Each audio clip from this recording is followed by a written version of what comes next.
بسم اللہ الرحمن الرحیم الحمد للہ رب العالمین والعاقبۃ للمتقین والصلاۃ سید الانبیاء والمرسلین وعلی آلہ واصحابہ اجمعین اما بعد۔ ناظرین و سامعین، السلام علیکم ورحمۃ اللہ تعالی وبرکاتہ۔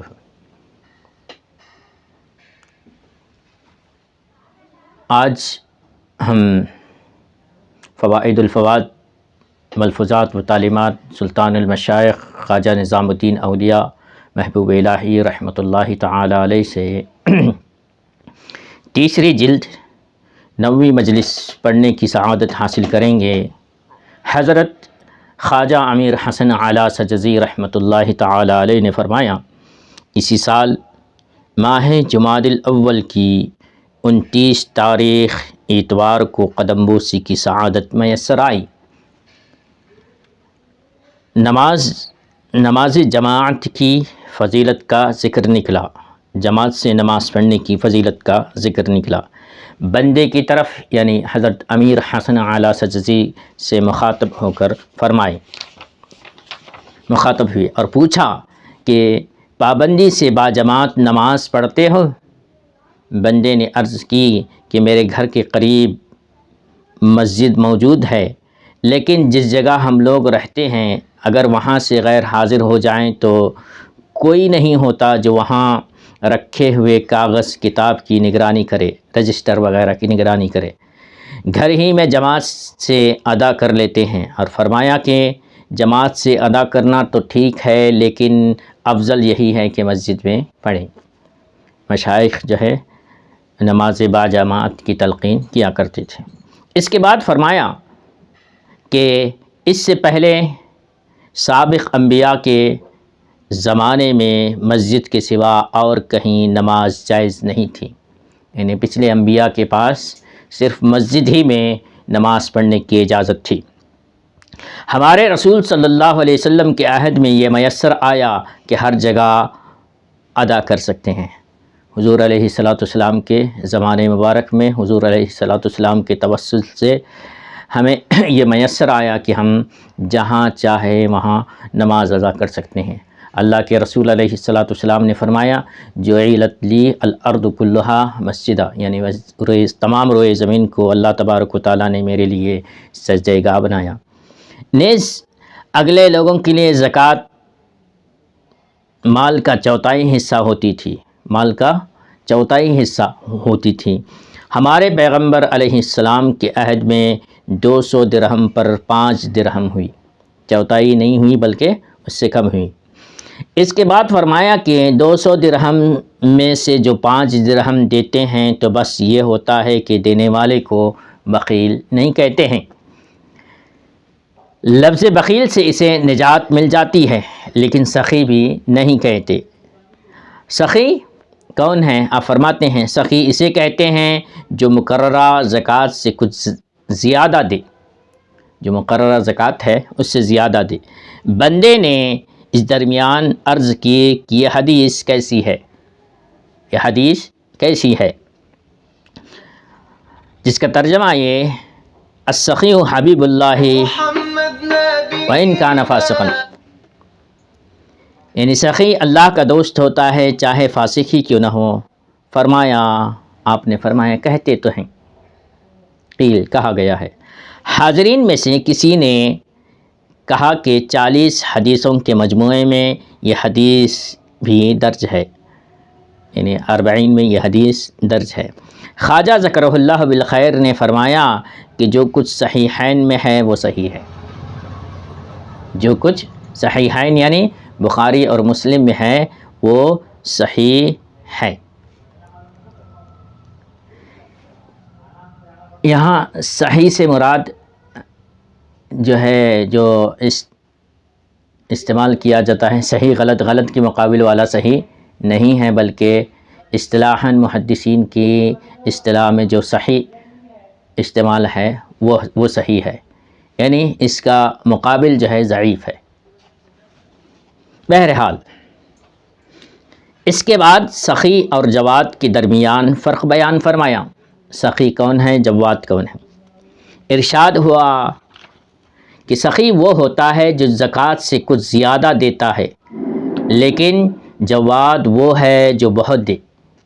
مثلاً 200 درہم میں سے 5 درہم پاس رکھے اور باقی دے ڈالے۔ 200 درہم میں سے 5 درہم اپنے پاس رکھے، باقی سارا کا سارا دے ڈالے۔ اس کے بعد زبان مبارک سے فرمایا کہ شیخ الاسلام فرید الدین قدس اللہ سرہ العزیز نے فرمایا کہ زکوٰۃ 3 طرح کی ہے۔ زکوٰۃ 3 طرح کی ہے۔ ایک زکوٰۃ شریعت ہے، زکوٰۃ شریعت ہے، اور دوسری زکوٰۃ طریقت ہے، اور تیسری زکوٰۃ حقیقت ہے۔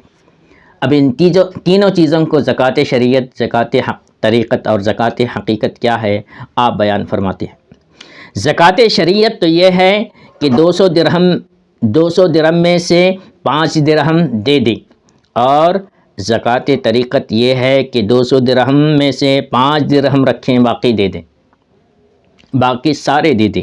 اور زکوٰۃ حقیقت یہ ہے کہ سب دے ڈالیں، کچھ اپنے پاس نہ رکھیں، سارے کا سارا دے دیں۔ زکوٰۃ کی مناسبت سے حکایت بیان فرمائی۔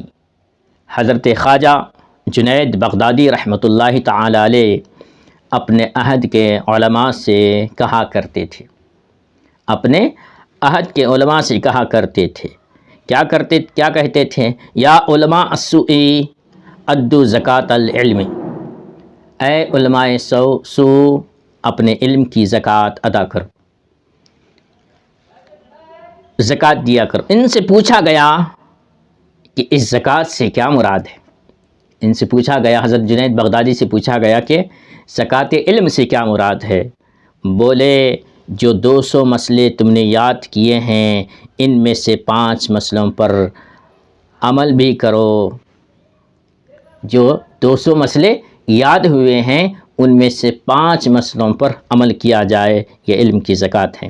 اور پھر فرمایا، اور جو 200 حدیثیں آتی ہیں، جو 200 حدیثیں تمہیں یاد ہیں، ان میں سے 5 کو معمول بھی بناؤ، یعنی اس پر عمل کرو۔ 200 حدیثیں اگر یاد ہیں تو 5 حدیثوں پہ عمل، اور 200 مسائل اگر یاد ہیں تو ان میں سے 5 مسائل پہ عمل۔ یہ خواجہ جنید بغدادی فرماتے ہیں کہ یہ علم کی زکوٰۃ ہے۔ اس کے بعد حدیث کی مناسبت سے مولانا رضی الدین سغانی رحمۃ اللہ تعالی علیہ صاحب مشارق الانوار، اور ان کی فضیلت اور اس بات کا ذکر نکلا جو انہوں نے اپنی کتاب میں لکھی ہے۔ رضی الدین سغانی بدایونی لاہوری ہندوستان کی سرزمین پر بہت بڑے محدث گزرے، اور مشارق الانوار ہمارے خواجگان نے، نظام الدین اولیاء نے، نصیر الدین چراغ دہلوی، بندہ نواز نے، اور کئی مشائخ نے مشارق الانوار کو پڑھا، بابا فرید نے پڑھا، سبقاً نظام الدین اولیاء محبوب الہی نے اس کو پڑھا، یہاں تک کہ مشارق الانوار حضرت نظام الدین اولیاء محبوب الہی کو پوری یاد تھی۔ بہرحال کہ یہ کتاب میرے اور خدا کے درمیان حجت ہے، سبحان اللہ، یہ کتاب میرے اور خدا کے درمیان حجت ہے۔ جب ان کو کسی حدیث کے بارے میں مشکل پیش آتی، جب ان کو کسی حدیث کے بارے میں مشکل پیش آتی تو رسول اللہ صلی اللہ علیہ وسلم کو خواب میں دیکھ لیتے اور تصحیح کر لیتے۔ اللہ اکبر۔ کسی حدیث کے بارے میں کوئی مشکل پیش آتی تو حضور علیہ السلام خواب میں فرماتے، خواب میں کہتے ہیں رضی الدین سغانی کی تصحیح کرتے، یعنی کہتے ہیں کہ رضی الدین یہ صحیح ہے۔ اس کے بعد فرمایا کہ وہ بدایوں کے تھے، بدایوں یو پی میں ایک شہر ہے، وہاں کے تھے۔ اس کے بعد کل موجودہ علی گڑھ میں آئے اور مشرف کے نائب ہو گئے۔ جب مشرف سے وہ متعلق تھے تو وہ بھی قابل آدمی تھے، مگر ایک روز اس مشرف نے کوئی ایسی بات کہی کہ مولانا رضی الدین مسکرا دیے۔ مشرف نے دوات ان کی طرف کھینچ ماری مگر وہ بچ گئے اور ان کے نہیں لگی۔ جب انہوں نے یہ معاملہ دیکھا تو اپنی جگہ سے اٹھ کھڑے ہوئے اور بولے کہ مجھے پہلے ہی سے چاہیے تھا کہ جاہلوں کے ساتھ اٹھنا بیٹھنا نہ رکھوں۔ اس کے بعد پھر مزید علم حاصل کرنے لگے۔ کول کے حاکم کے لڑکے کو تعلیم دیتے، 100 تن کا ایک سکہ پاتے، اس پر قناعت کرتے۔ وہاں سے حج کو گئے، بغداد آئے، پھر راجدھانی دہلی میں پہنچے۔ اس زمانے میں راجدھانی دہلی میں بڑے بڑے علماء تھے، ان سب سے وہ علمی برابری رکھتے تھے، یعنی علم میں وہ ان بڑے بڑے علماء کے برابر تھے، لیکن علم حدیث میں سب سے ممتاز تھے ان کا، اور کوئی ان کے مد مقابل نہیں تھا۔ حدیث میں ان کو بڑا کمال حاصل تھا۔ اس کے بعد خواجہ ذکرہ اللہ بالخیر نے زبان مبارک سے فرمایا، ارشاد فرمایا، ان کا کام صرف ایک حدیث ہی سے بن گیا، ان کا کام صرف ایک حدیث ہی سے بن گیا۔ اور ہوا یہ کہ جب انہوں نے کول علی گڑھ سے حج کا ارادہ کیا تو جوتیاں خرید کر پیر میں پہنی۔ جب ایک منزل طے ہوئی تھک گئے اور خیال کیا کہ پیدل نہیں جا سکیں گے، پیدل نہیں جا سکیں گے، اسی تردد میں تھے کہ والی کول کا لڑکا گھوڑے پر سوار دوڑتا ہوا آیا تاکہ انہیں واپس لے جائے۔ جب وہاں پہنچا تو مولانا کی نظر اس پر پڑی، عمدہ گھوڑے پر سوار چلا آتا ہے۔ دل میں خیال کیا کہ اگر یہ گھوڑا مجھے دے دے تو میں آرام سے جا سکتا ہوں۔ اسی فکر میں تھے کہ والی کا لڑکا آ گیا اور مولانا کو واپس لے جانے کے لیے بڑی منت سماجت کی۔ انہوں نے کہا کہ اب آپ واپس نہ جائیں، واپس چلے۔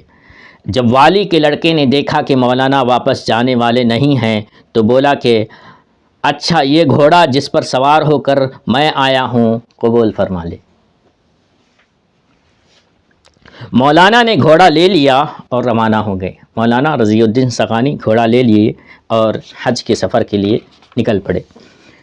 الغرض جب حج کو گئے، وہاں سے بغداد آئے تو بغداد میں ایک محدث عالم بڑے بزرگ تھے، ان کو ابن زہری کہتے ہیں۔ ابن زہری بہت بڑے محدث گزرے۔ ان کے لیے ایک ممبر تیار کیا گیا تھا جس پر بیٹھ کر وہ حدیث بیان کرتے اور علماء ان کی مجلس میں حاضر ہوتے اور ان کے اطراف حلقہ بنا کر بیٹھ جاتے۔ اس طرح کئی حلقے بن جاتے۔ ابن زہری بہت بڑے عالم تھے، وہ بغداد میں حدیث کا درس دیتے، یہ بھی ان کی مجلس میں جا پہنچے۔ جو علماء زیادہ اہل ہوتے ان کے سامنے بیٹھتے، جو ان سے کم تر ہوتے وہ دوسرے حلقے میں بیٹھتے اور باقی لوگ پیچھے حلقوں میں، اس طرح آگے پیچھے قطاروں میں نشست ہوتی۔ وہ حدیث شریف لکھواتے اور یہ علماء لوگ اسے لکھتے۔ ایک روز مولانا رضی الدین بھی اس مجمع میں پہنچ گئے اور اس حلقے میں جو سب سے دور تھا بیٹھ گئے۔ ایک دن مولانا رضی الدین بھی گئے اور جا کر اس حلقے کی دور میں بیٹھ گئے۔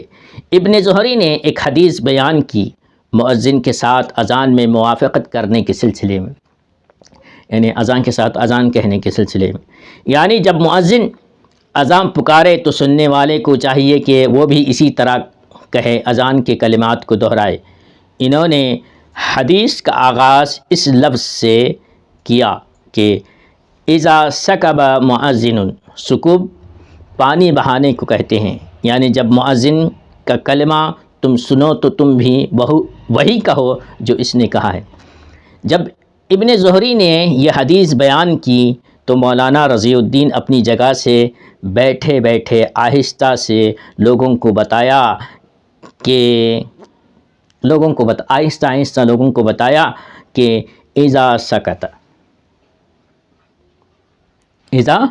سکت سکبہ نہیں ہے بلکہ اذا سکت ہے، جب مؤذن خاموش ہو جائے، یعنی جب مؤذن کو کوئی کلمہ کہہ چکے اور خاموش ہو جائے تو اس نے جو کچھ کہا اس کی موافقت کرو۔ ہاں، اس نے جو کچھ کہا اس کی موافقت کرو، اس کو دہراؤ۔ شاید یہ بات کسی نے سن کر دوسرے سے کہی، اس نے کسی اور کو بتائی، اس نے کسی اور سے کہا، یہاں تک کہ یہ بات ابن زہری کے کان تک بھی پہنچ گئی۔ ابن زہری کے کان تک پہنچ گئی۔ انہوں نے آواز دی کہ یہ بات کہنے والا کون تھا؟ مولانا رضی الدین بولے کہ میں نے کہی ہے۔ مولانا رضی الدین نے کہا کہ میں نے کہی ہے۔ اس کے بعد ابن زہری نے کہا کہ دونوں باتیں بمعنی ہیں، دونوں باتیں بمعنی ہیں، اب میں کتاب میں دیکھوں گا۔ ابن زہری نے کہا کہ سکابہ بھی صحیح ہے اور سکتہ بھی صحیح ہے، دونوں باتیں بھی جو ہے معنی دار ہیں، اس میں معنی میں کوئی خرابی نہیں ہے، بلکہ اب میں جو ہے کتاب میں دیکھتا ہوں۔ جب اس مجلس سے اٹھے تو کتابوں میں دوبارہ دیکھا گیا تو دونوں باتیں ساتھ ساتھ لکھی ہوئی تھی اور اذا سکتہ کو زیادہ صحیح لکھا تھا۔ یہ خبر خلیفہ کو بھیجی۔ اذا سکتہ لفظ جو ہے زیادہ صحیح تھا اور یہ خبر خلیفہ کو بھی بھیجی۔ مولانا رضی الدین کو سامنے لے گئے، خلیفہ نے ان کا اعزاز کیا اور ان کے سامنے کچھ پڑھا۔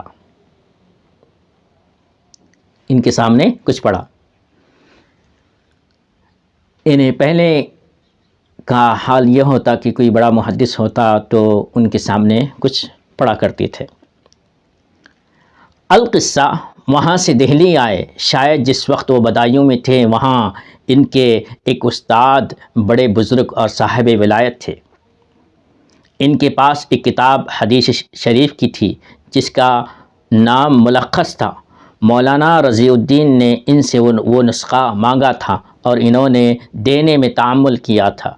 جب مولانا علوم و معانی سے مالا مال ہو کر دہلی آئے تو شاید کسی سے کہا کہ ایک وہ وقت تھا کہ میرے استاد نے ملخص دینے سے دریغ کیا تھا اور اب اس کتاب کے مؤلف جیسے 100 آدمی میرے سامنے کچھ پڑھ سکتے ہیں۔ کسی نے یہ بات ان کے استاد تک بھی پہنچا دی۔ وہ بولے کہ معلوم ہوتا ہے کہ اس کا حج قبول نہیں ہوا ہے، اگر اس کا حج قبول ہو جاتا تو ایسی باتیں نہ کہتا۔ خواجہ ذکرہ اللہ بالخیر نے یہ بات بیان فرمائی اور ان بزرگ کے صدق اعتقاد پر آنسو بھر لائے۔ اس کے بعد مولانا رضی الدین سغانی بہت بڑے عالم، مشارق الانوار، ان کی حدیث کی کتاب بزرگوں کے یہاں بڑی مقبول رہی، اور مولانا رضی الدین اور ہم بڑے فخر سے کہتے ہیں کہ ایسے جلیل القدر محدثین جو ہے ہمارے ہندوستان کی پیداوار ہے، الحمدللہ۔ اس کے بعد کھانا سامنے لایا گیا، فرمایا کہ سرید بنا لو، روٹی شوربے میں چور لو۔ اس وقت یہ حکایت بیان فرمائی، ایک دفعہ درویشوں کی ایک جماعت شیخ بہاؤالدین زکریہ رحمۃ اللہ تعالیٰ علیہ کے سامنے بیٹھی ہوئی تھی۔ کھانا لایا گیا تو شیخ ہر ایک کے ساتھ ہم پیالہ ہوئے۔ اس درمیان دیکھا کہ ایک شخص روٹی شوربے میں چور کر کھا رہا ہے۔ بولے سبحان اللہ، ان درویشوں میں